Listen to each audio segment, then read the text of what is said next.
ডুলি কি হতে যাচ্ছেন বাংলাদেশের নতুন ফুটবল কোচ? এই পরিস্থিতিতে নতুন কোচ হিসেবে আলোচনায় উঠে এসেছে ডুলির নাম। ফুটবল অঙ্গনে তার অভিজ্ঞতা এবং স্থানীয় ফুটবল সম্পর্কে গভীর ধারণা তাকে এগিয়ে রাখছে বলে মনে করছেন অনেকে। বাংলাদেশের ফুটবল কাঠামো, খেলোয়াড়দের মানসিকতা, ঘরোয়া লিগের বাস্তবতা এবং দেশের ফুটবল সংস্কৃতি সম্পর্কে ভালো ধারণা থাকাটা একজন কোচের জন্য বড় সুবিধা। আর ডুলির ক্ষেত্রে সেটিই সবচেয়ে বড় শক্তি হিসেবে দেখা হচ্ছে। কারণ বিদেশি কোচরা অনেক সময় দেশের ফুটবল পরিবেশের সঙ্গে মানিয়ে নিতে সময় নেন, কিন্তু স্থানীয় অভিজ্ঞ কেউ দায়িত্ব পেলে দ্রুত পরিকল্পনা বাস্তবায়ন করা সহজ হতে পারে। বিশেষ করে তরুণ খেলোয়াড়দের উন্নয়ন, ফিটনেস, ট্যাকটিক্যাল ডিসিপ্লিন এবং আধুনিক ফুটবলের সঙ্গে তাল মিলিয়ে দল গঠনের বিষয়গুলো এখন সবচেয়ে গুরুত্বপূর্ণ। অনেক বিশ্লেষক মনে করছেন ডুলি দায়িত্ব পেলে দেশের তরুণ ফুটবলারদের নিয়ে দীর্ঘমেয়াদী পরিকল্পনায় কাজ করতে পারেন। তবে চ্যালেঞ্জ কম নয়। বাংলাদেশের ফুটবল এখনও এশিয়ার বড় দলগুলোর তুলনায় অনেক পিছিয়ে।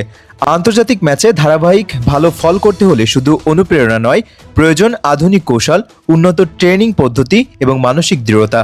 তাই প্রশ্ন উঠছে, ডুলি কি জাতীয় দলের চাপ সামলাতে পারবেন? আন্তর্জাতিক পর্যায়ে দলকে এগিয়ে নিতে পারবেন? অন্যদিকে বাফুফে এখনও আনুষ্ঠানিকভাবে কিছু ঘোষণা না দিলেও ফুটবল অঙ্গনে আলোচনা দিন দিন আরও জোরালো হচ্ছে। অনেক সাবেক ফুটবলার মনে করছেন স্থানীয় ফুটবলের উন্নতির জন্য দেশের বাস্তবতা বোঝেন এমন কাউকেই দায়িত্ব দেওয়া উচিত।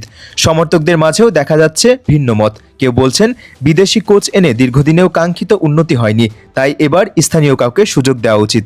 আবার কেউ মনে করছেন আন্তর্জাতিক অভিজ্ঞতা সম্পন্ন বিদেশি কোচই বাংলাদেশের ফুটবলকে নতুন উচ্চতায় নিতে পারবেন। তবে একটা বিষয় পরিষ্কার, বাংলাদেশের ফুটবল এখন পরিবর্তনের গুরুত্বপূর্ণ সময়ে দাঁড়িয়ে। সামনে রয়েছে বিশ্বকাপ বাছাই, সাব চ্যাম্পিয়নশিপ এবং বেশ কিছু গুরুত্বপূর্ণ আন্তর্জাতিক ম্যাচ। তাই নতুন কোচের সিদ্ধান্ত দেশের ফুটবলের ভবিষ্যতের জন্য খুবই গুরুত্বপূর্ণ হয়ে উঠেছে।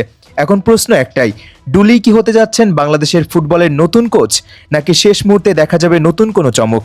উত্তর সময়ই দিবে। তবে দেশের ফুটবল প্রেমীরা এখন অপেক্ষায়, নতুন কোচের হাত ধরে বাংলাদেশের ফুটবল কি শুরু করবে নতুন এক যাত্রা?